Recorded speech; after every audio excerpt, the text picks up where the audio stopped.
I'm Aika Aleta, and I will be discussing a paper entitled Analysis of the Performance of the Fencing Lunge with regard to the difficulty level of technical tactical task. Essentially, the motor habits in fencing, such as sword arm extension, footworks, and its coordination, are characterized as open skills, meaning that these actions to be done are dependent on the environmental cues within bouts.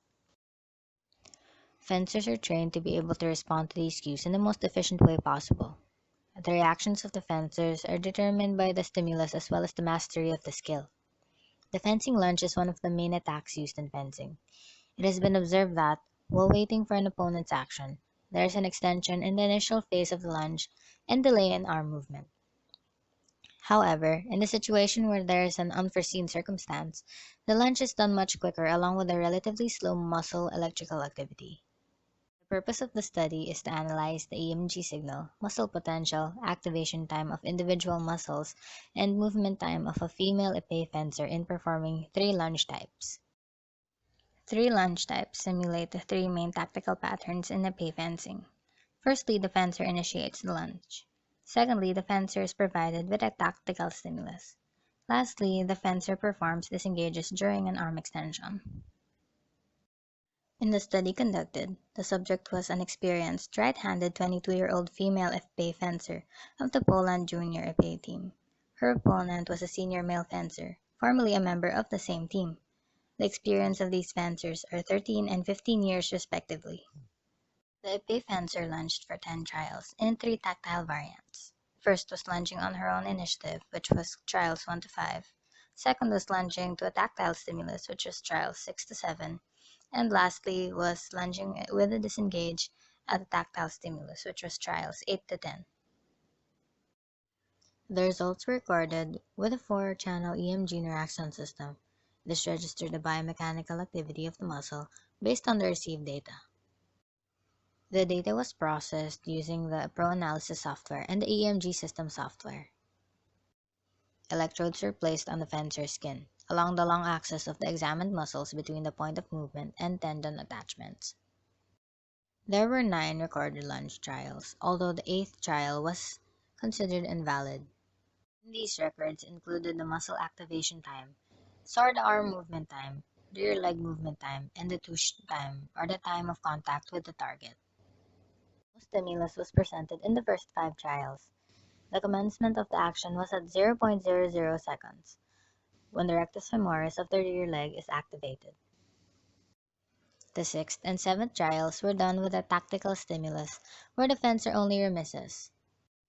Trial 9 and 10 were also done with a tactical stimulus, but was responded to with a disengage. These two tasks were performed in a time deficit, with responding to the stimulus and responding appropriately to the opponent's blade action.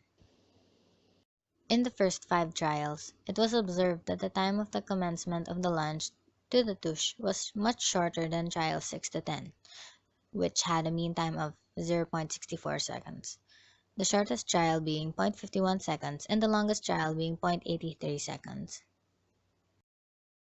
The following trials were analyzed further. In trial 1, the lunge was commenced with an arm extension. Then after 0.01 seconds, was followed by the activation of the rectus femoris of the rear leg. The time it took for the first movement to the touche was 0.52 seconds.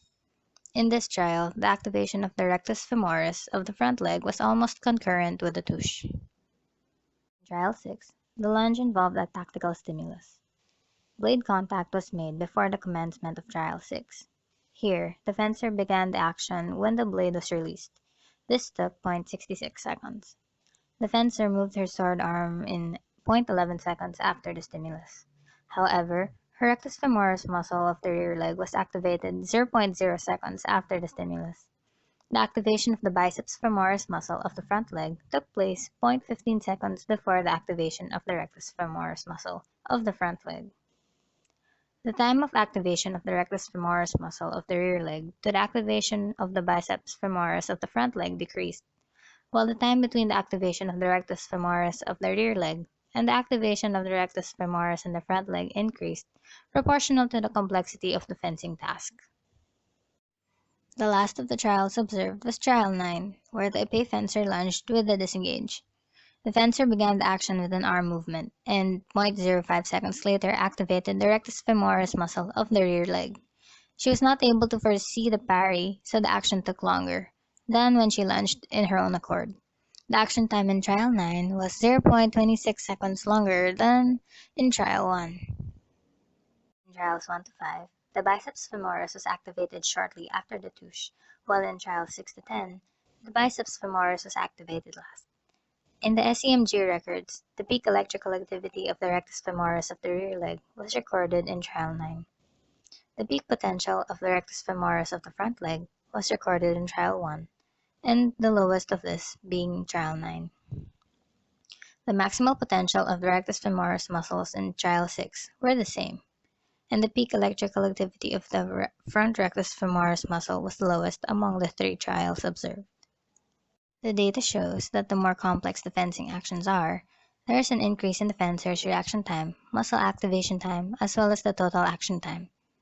The study also shows that the lunge is usually commenced with the arm extension, with the exception of Trial 6, where the remise was done. The results show the preparedness of the fencer as well, which is reflected on the insignificant time differences between the 3 lunge types. The overall results of the study have shown that there is a significant relationship between the quality of a fencer's movements and the complexity or difficulty of these movements. Technically complex actions increase muscle activity. Further, the time for motor patterns had extended in response to the longer programming phase of the movement. The study also revealed that EMG and high-speed cameras are the best for observing the fencers. Conclusion. The complexity of a motor skill affects the SEMG readings and the sequence of muscle activation. Secondly, the fencing lunge with no stimulus is faster than those with a stimulus. And lastly, in majority of the trials, the first component in the execution of a motor task was the arm extension and the activation of the rear leg. Message. So essentially, the complexity of the stimulus slows down an athlete, whether it be a fencer or any other sport, by giving them more reaction selections, which overall slow down their reaction time.